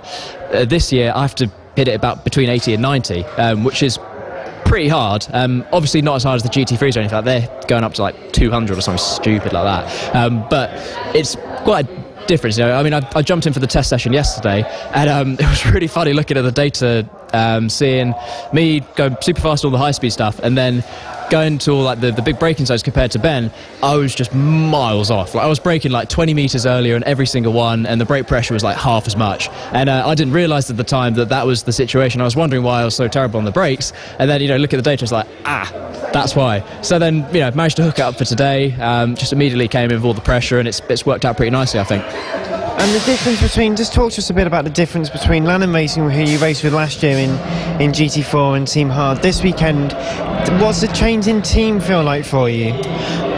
So it is a little bit sad that I have to leave the Lannan team behind. You know, they were family to me. They always have been. And it does feel a little bit weird sort of coming here and actually not, you know, being around them. But it's good because in a way, you know, some of us drivers always have to be moving around. We have to find new faces and do a bit more networking. So it's actually good in a way that I've sort of moved on a little bit and found, you know, somewhere new to stay for the weekend. For you know, finding all the new faces, talking to new people, it's actually kind of enjoyable. I really enjoy networking, and so, you know, it's great to sort of hang out with new people. Again, I still do miss Lannan. Go on, if you've been driving with them for the last 2 years, I'm sure anyone would. So that's the deal. But realistically, I'm actually happy that I'm here, and, you know, happy that we've got a really fairly decent car. And I'm just happy that, you know, it's a pretty decent family. So yeah, I'm happy. Are you expecting to see Lannan back in GT, maybe with a new Ginetta, or maybe going to try P3 Cup with them? I knew they bought a car a while ago, but so far not surfaced too much. Yeah, unfortunately, with Lannan, I don't think they'll ever be doing GTs again unless someone really wants to do it with them and has the budget to do it. Lannan's already sold their GT4, so that's sort of out of the question. And, you know, they've been pursuing LMP3 Cup this year as well, which has, you know, been really successful for them. I say successful, I mean, they've had not so great results, but they've always been right at the top of the grid, and so it's good to see them sort of move into that and have a lot of fun with that, because they actually started doing LMP3 when it first came out, but then it just didn't work out for them.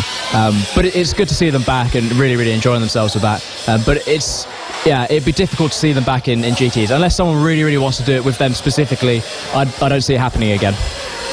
And finally, for the rest of the season, are we going to see you back in British GT almost full-time, or are you still having to talk to all your new friends and see what you can get? I hope so. I hope I can be back. But you never really know with these things. I mean, I've only just managed to scrape the budget with this weekend. I don't know if I'd be able to get any more budget for the next weekend. It depends how, you know, people think about the way I drive and, you know, the results I can bring and that sort of thing. But realistically, I don't think I'll be back this year, but you never know, really. You never know. Alex Reid, chirpy as ever here on Monday Motorsport. Great to see him back in British GT, even if it is a one-off race meeting. It'd be great to see him in another GT4 car. Had a couple of good races at Spa last year. Hopefully we'll see him out there again. Also, Callum Hawkins-Rowe in the same team, in a different car, lots of different challenges. Callum Hawkins-Rowe ahead of the Silverstone 500, one of the longest races in your career so far. How has it been to prepare for that, in terms of the amount of drive changes you got to do, the amount of time you're going to be in the car for? It must be quite a big challenge for you. Yeah, so it is a big challenge, actually. I've been training quite hard in the gym, my fitness, my cardio especially, just to make sure that I can, you know, keep the level of mental focus up throughout the entire stint, and also the physical performance as well. A lot of training in the simulator, long runs in the simulator, just to make sure I'm, you know, staying alert, staying sharp, trying to stay consistent most of all. And you've had quite a lot of practice this weekend, a lot more than most, so I suppose that might be even more draining ahead of such a long race. Yeah, so we went out in FP1. I only did 15 minutes, but then in FP2 I did the whole session. So, you know, today has been a physically demanding day, but at the same time, it's, you know, it's nothing I haven't trained for and I haven't prepared for. And how has the full season been for you so far? We've had lots of different races, different conditions to contend with. How have you felt you've gone on with that? So, you know, with conditions are conditions. They're all the same for everyone. But, you know, in the wet, I love the wet. Always love the wet. It just creates a different dynamic to driving. And in the dry, you know, our race pace is pretty consistent, so we're pretty happy with that. Our outright pace maybe isn't as quick as we'd like it to be, but, you know, we're getting there. Slowly but surely then, I suppose. Yeah, I guess you could put it that way. Hopefully more surely rather than slowly. There's a lot of different challenges for the team. Team Hard, well known in the British GT paddocks now. I suppose you must be gelling with them quite well. Yeah, so I raced with them last year in Britcar, and you know, I've taken a step up into British GT this year alongside Team Hard. So I'm gelling with the team quite nicely. I've known the boys for a good year now, so we're developing quite a good, healthy working relationship. And also, big change for this weekend. Noana Waleska, University of Bolton, withdrawing from British GT. How much do you know about that story? So, obviously, it's pretty evident Anna isn't here. NCME is still a part of British GT and is actually still a part of Team Hard, which is why they're still on the car. But no, the reasoning for Anna's leave, I'm not really in a position to say. If you want to know more about that, then that would be something you'd have to ask Anna. Well, quite a blunt answer there, but I suppose very fair as well. Yeah, well, you know, yeah. Like I say, it's not always my business. It's Anna's business here. So, again, it's up to her whether she says it or not. But for the rest of the year, then, have you got a firm teammate? And obviously, you got a new driver partner for this weekend. But is that set, or have you got maybe more changes to go through before you get to the right person? So, there may be some changes to be made. What they are as of now, I'm not allowed to say. It's kind of all kept under wraps, but you know, it will be evident to see when they're made. And is that going to be on a round-by-round basis? Is it going to be a couple of race meetings each for them, or? Again, there's things that I can't really divulge into details like that. But all I can say is that some changes will be made, and we're looking very positive. Speaking of confidence, Spa next time out, that's going to be a massive difference for you. Yeah, so I've never driven Spa before. I cannot wait to go out. It is literally going to be an amazing experience for me, for Team Hard, for all the boys, and everyone on the grid. It's going to be an amazing race. I believe it's a 2-hour race there as well, rather than the 2 1-hour races. And so, long track time on Spa. I mean, who doesn't love Spa? Well, I suppose we're going to be doing a lot of sim challenges for that as well, sim practice. Yeah, lots of sim practice alongside with APSM and iZone, making sure that I'm staying fresh, staying sharp, and making sure that I can arrive at the track and deliver a best performance. And for the rest of the season, how do you feel that you and the team are going to be? How well placed do you feel? HHG Motorsport, for example, also very confident at the top of the championship so far, but do you feel you can really get up there and challenge with them? Well, we've proved today that the pace is in the cars. With one of my teammates, Alex Reed, being 3/10 quicker than the HHC boys, we know that the pace is in the cars. It's just about whether or not you can hook that lap up in quali. Throughout the race, we have a really solid race pace. One of the HHC cars, we believe are a lot stronger than over the course of a race, but at the same time, it's always going to be a big challenge. They're a professional team, as is everyone here, and they have some seriously quick guys out there. Well, best of luck. Hopefully we'll see a good result from you guys tomorrow, though. That's the plan. Cheers. Callum Hawkins-Rowe, also here on Monday Motorsport, and they feared just a little bit about the pace of the Ginettas. Well, unfortunately, they were proven slightly wrong. The 55, the HHC Motorsport cars, the 55 certainly had some great running in third place, was fourth place, then third place on the very last lap, had contact with the number 62 Academy Motorsport car of Will Moore and Matt Nicol-Jones. Matt, when speaking to us, just as he walked up to the podium, only to be told to get off the podium because he was fourth, was very disgruntled indeed, which you can completely understand. There was a bit of contact between the Ginetta and the Aston Martin. Do you think that was right? Do you think that was wrong? Should they have been penalised, or should they not have been penalised? Please keep leaving your comments below, and we'll make sure we listen to each and every one of your comments. So some challenging stuff there for the top 3 within GT4. We also heard from a few other drivers, and the other big story in GT4 this weekend was the attempt of Matt George, who was going to be racing 2 cars over the course of the 3-hour race, almost doing 3 hours within the weekend. Matt George, how did he get on?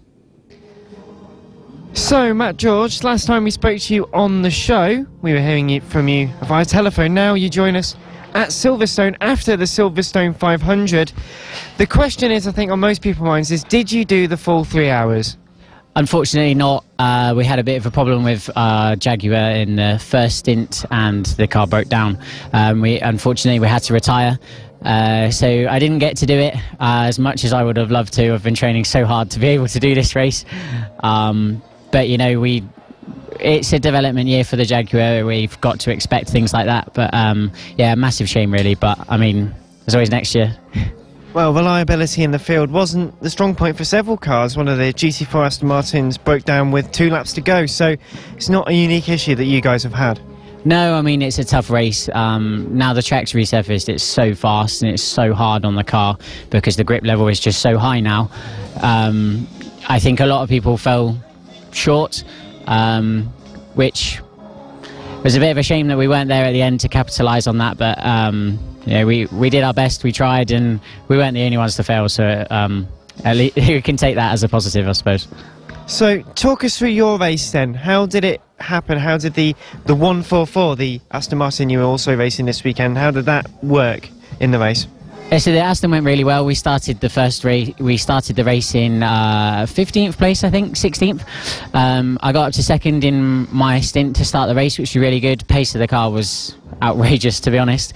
Got quite comfortably up into second, and then just sat there looking after the car, looking after the tyres, as we were just saying. The circuit, how it is at the moment, is so hard on the car. It was nice to be able to just sit there and comfortably go round in second place. Right at the end, we were quite comfortably leading Pro-Am, and unfortunately we had a pit stop infringement which led it to a penalty, which is a bit of a shame, but we still had second in Pro-Am. James Holder's first race back in British GT since 2016, and in 2016 his best finish was 7th in class, so yeah, a lot better. Well, it's been a good weekend for the Aston Martin, a bit tricky out there, but it's not your only taste of GT4 in the next few weeks. Just to explain all the giggles, if you want to turn around, Lester, we've got a lot of dancing going on here in British GT. Everyone very happy at the end result there. In fact, you might see one of your colleagues over there wearing one of the rainbow stickers. Do you know much about that from this weekend? To be honest, not a huge amount. It's not something that, probably quite badly, I don't follow that much. Obviously Charlie did a really nice speech in driver's briefing for us, so we had the stickers on both our cars. It was nice to be able to raise awareness for something other than the Invictus Games. There's plenty of stuff that you guys are raising awareness for, though. Yeah, I mean, it's what this year's about for us. We're raising awareness for the Invictus Games charity, and kind of raising awareness for the fact that, you know, if you put your mind to it, you can do anything no matter who you are. So we're pushing that for across the board. And speaking of putting your mind to doing lots of different things, busy week for you, not only Silverstone for the 1.5 hours now for you this weekend, but the Le Mans. You've got Le Mans this weekend. I don't believe you're racing in the race itself, but in the Aston Martin Festival race with James. Yeah, so we're taking the 144 car over to the Aston Martin Festival race, which is a 45-minute race directly before the 24 starts. So we've got a long week. We actually leave in the morning, early in the morning. On-track action starts Wednesday. We've got parades, we've got all sorts of stuff. It's my first ever time to Le Mans as a spectator or a racer, so this is going to be an incredible experience that I am very excited for. Well, we'll have to keep tabs on how the race goes for you over the course of the next few weeks. But Spa next in British GT, I think the Jaguar is going to suit the circuit quite well. I mean, what do you expect? Yeah, we've got a few reliability things to work on over the next couple of weeks, but the circuit should suit the car quite well. We're looking like we should be quite good with the BOP when we get to Spa as well. And I've almost got a double duty thing going on at Spa in that I'm racing in the European Series, which is supporting British GT in the Aston as well. So similar to today, but not quite as cool, I'd say. But yeah, it's going to be cool. I've enjoyed swapping between the two cars. It's been very different. It's been very difficult, but I love a challenge. That's what I'm about. So is this going to be Matt George, two-car specialist? That's what I'm going for. I'm going for Matt George, just car specialist, full stop. So, well, congratulations, Matt. A bit of a difficult weekend, all in all, but yeah, managed to get through in the end, and we will see you very soon here on the show. Yep, thank you very much. It's a shame to see Matt George didn't succeed quite as well with the slight reliability issues in the Jaguar, but for a car which has only been around for a few months, not unsurprising, and hopefully we see them out in a bigger and better state than ever before. Some fantastic stuff from them, and also great stuff to hear about Matt racing at Le Mans. Not in the Le Mans 24 hours itself, but an Aston Martin support race beforehand. But still, Le Mans is Le Mans. That's why people go to do it. But that was Matt George in GT4. Unfortunately, the 44, or the 144, in 20th place overall. Some great results for them. Second in Pro-Am in GT4, so not a bad result, all things considered. James Holder also doing very well indeed. And it's always challenging in the GT4 categories to try and get ultimately up to the top pace, up to the top fight. Someone who is always there or thereabouts, Scott Mulvin, talks to us about the transition from Porsche to Mercedes. Scott Morvan ahead of the Silverstone 500 and a brand new car for you and Nick this year, the Mercedes AMG GT GT4. First of all, how does that compare to the Porsche Cayman you were racing last year? It's obviously a massively different animal, really. The Cayman was obviously really a road-derived race car, if you like. This is a thoroughbred race car, really just a baby brother of the GT3. It shares a lot of the same DNA, and it feels like a real race car. So obviously we can do a lot more with it. And for example, this year it's been a really big field in GT4. A few of these new Mercedes along the classic Genesis, a few McLarens in there. It's a much different and much more competitive grid than it's been in the last few years. As a pro driver, how has that sort of made you feel in terms of the development of the category? Yeah, obviously GT4 is always going to grow. Like you say, it's been getting stronger and stronger. This year has been huge, really. Big boost. Obviously we've got a couple of works drivers from McLaren, which has really boosted the series. We've got a lot of new manufacturers, big manufacturers coming into it as well. So yeah, it's as a pro, it's actually really welcome. Because obviously you want to be up against the best guys. You want to compare yourself to the best, so that when you do get the results, you can say, we beat the best there was. And the Ginetta, one of the older cars, and the Aston Martin as well, also being very competitive, and you've been challenging for podiums and race wins all season so far. With a new car, that's not too bad, is it? Yeah, no, obviously really pleased with how it's gone. AMG have been really great with us. They've been really helping. They give us great support of the circuit. So, yeah, with a new car, although it's a brand new car to the series, obviously, the guys at AMG have done, Starship mileage with this car. So they're fully aware of how it works and how to get the best out of it. But obviously, as a pairing for me and Nick, we are really new to this car. We haven't done a lot of pre-season testing because we've got the car quite late. Yeah, really pleased with how it's gone so far this year. Obviously, it'd be nice to get an outright win, on track.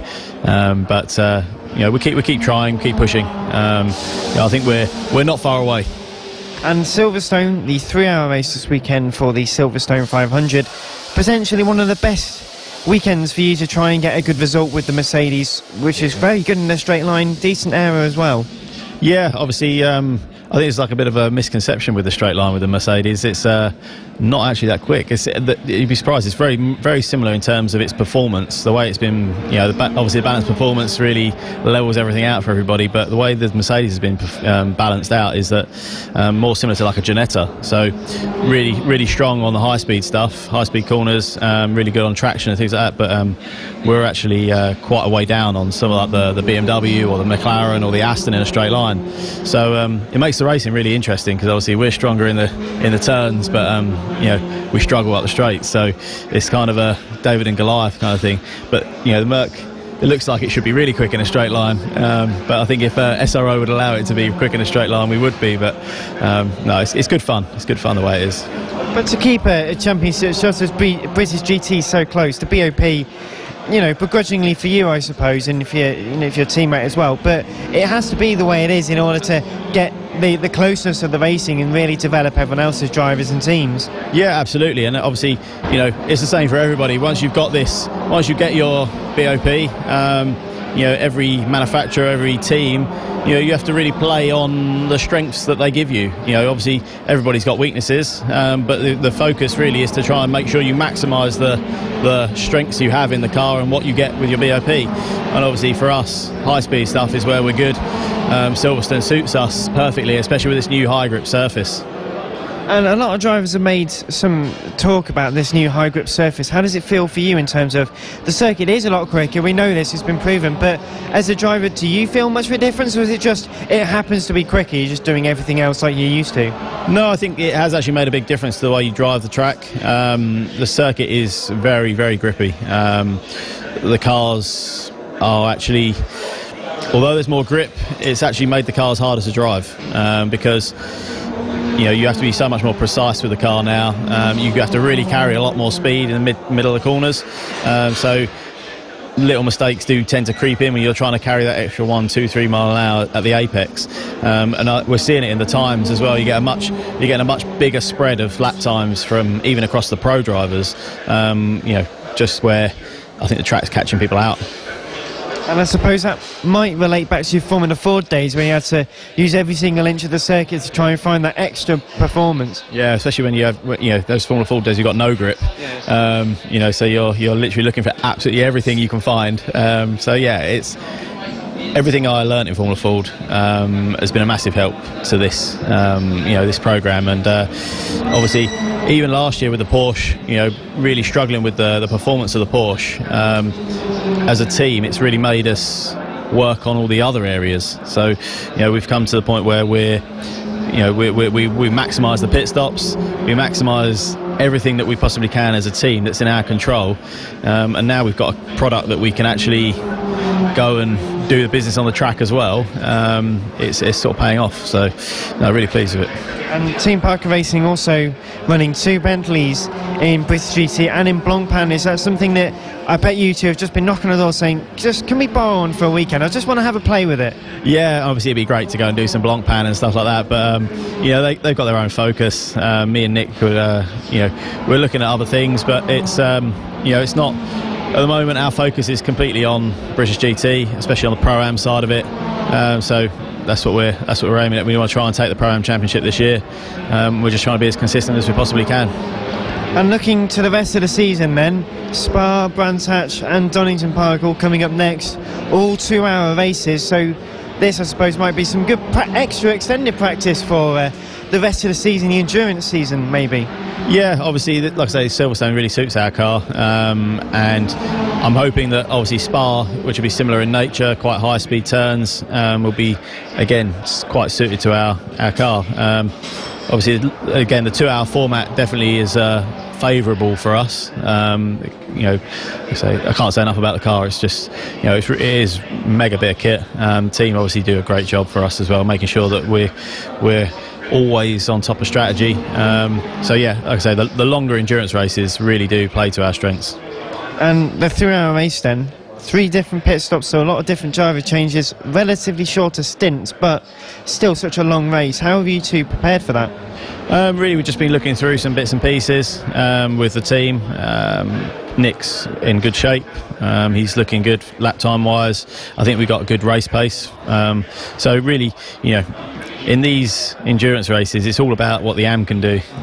So if Nick can bring out some consistent lap times competitively, really my part is just to go around and make sure make sure we can stay on par with the other pros. For Nick, he's got to take time out of the other AMs. That's where the race is won and lost for us.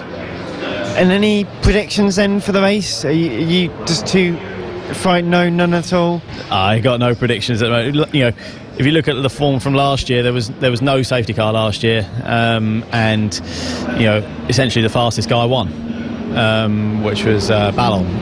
But the year before, it was wet, drying, a lot of different things in the mix. There were safety cars. Obviously, that plays havoc with strategy and things like this. So, you really have to kind of nail your colours to the mast in terms of strategy before you start the race, and it's quite hard to adjust it mid-race. So you've either got to bank on there being a safety car or not being a safety car. So it's tricky this year to sort of say, yeah, well, there is or there isn't. So everyone's going to take a little bit of a gamble, I think.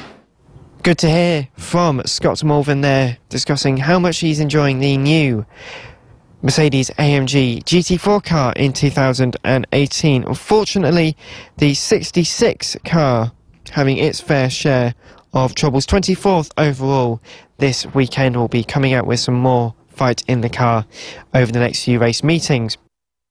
But GT4, very close indeed between the top runners. Also, the 144 we mentioned was 20th overall. HHC Motorsport's second car in 21st. Team Hard's cars 22nd and 23rd, so not so great for them. But we speak about not so great, even worse for Stellar Performance. Both cars out within 25 minutes. The first only completing a couple of laps before returning to the pit lane. That was Dean McDonald and Alex Quinn car, the 86, which only completed 3 laps. Didn't get much further though, was the number 68 car, which lost a wheel going through Vale, the Magnussen Beckett's complex. And for Tom Canning and Sam Fielding, Tom Canning, who started that car, probably had a bit of a shock when there was only 3 wheels on his wagon. Did get it all the way back to the pit lane though, so a great feat there from Tom, but nonetheless they couldn't continue with 3 wheels on the car. They looked at it, it was too much damage, and called it a day. Unfortunately, also retirements for the 44, as mentioned, for the reliability issues. The 56 only completed 1 lap, so unfortunately David Patterson and Joe Osborne, who won last time out at Snetterton, not completing more than 1 lap this weekend, which is a real shame in the race for them. Followed not too far, the Tolman Motorsport car, the number 4, had some contact with the number 53. That was the Nissan that had contact. They were going into Brooklands with about 20 laps completed. There was side-by-side a move was being made. The Nissan looked to the outside, had to turn left, and went into the side of the number 4, into the right rear portion of the car. Unfortunately, that put the number 4 almost in the barriers, straight into the gravel with some damage to the right rear, out on the spot, and a big shame with Charlie Fagg retiring. Also retirements, another McLaren retiring, was the 72 Track Club car that had unfortunately had a few electrical issues which stopped it out on circuit, couldn't get it back, so had to end the race with 25 laps completed. The Team ABBA Racing Mercedes, that's also back for this weekend only, sadly also having a few engine related issues. But someone who had a very big engine-related issue was the number 61 car. With just 3 laps left to go in GT4, the 61, the engine had let go well and truly, spraying oil all down the hangar straight. A big bloom of smoke, and unfortunately a retirement for the 61 Academy Motorsport car. They work quite hard. They're used in European GT4 as well as British GT, a few other campaigns all around the world as well. So the Aston Martins, very well travelled, and sadly 1 engine gone, so a bit of an expense for them, and a shame, so close to the checker flag, but yet so far ultimately being classified in 25th position overall, which isn't too bad all things considered, but they could have had a few extra places had they been able to finish the race. And well, it's very difficult for the entirety of the field to finish, and the fact that we had 29 classified finishers, and even in GT3 and GT4, 25 of those were classified within 10 laps of each other. So a big challenge for endurance in British GT. That is what it is. Endurance racing, sprint racing, all different kinds of racing. And we mentioned endurance racing. The next round of the championship, that will be at Spa for another 2-hour race, followed by Brands Hatch for its 2-hour race, and then the finale at Donington Park for the final 2-hour race of the weekend. So 6 hours of racing left to go in the championship. The number 33 Barwell Motorsport Lamborghini up at the top of the championship, combined more or less with the TF Sport Aston Martin, the number 11, 75, and the number 17, all up there in terms of fight for the championship. It's all to play for as we head to the Ardennes in Belgium next time out for the British GT and for the BRDC British Formula 3 Championships. But we've still got great action coming from all over the world here on Motorsport Radio. Thank you very much for joining us in today's live show. We'll be seeing you again very soon. Thank you for all your comments and all your likes. Keep sharing it. Keep telling all your friends and all your family about our fantastic content. Go over to motorsport.radio to find out more about our written articles, more on a highlight and a summary of what we get up to at weekends here covering the sport that we all love so dearly. And also make sure you tune in on Thursday from 8 for the Superbike Show with Lester Forbes and Kiko Giles, where they will be talking MotoGP, British Superbikes, World Superbikes. Fantastic action as ever. Wherever it is, we'll probably be covering it. But thank you very much for joining us today. We'll see you very soon. So until next time, it's goodbye from me.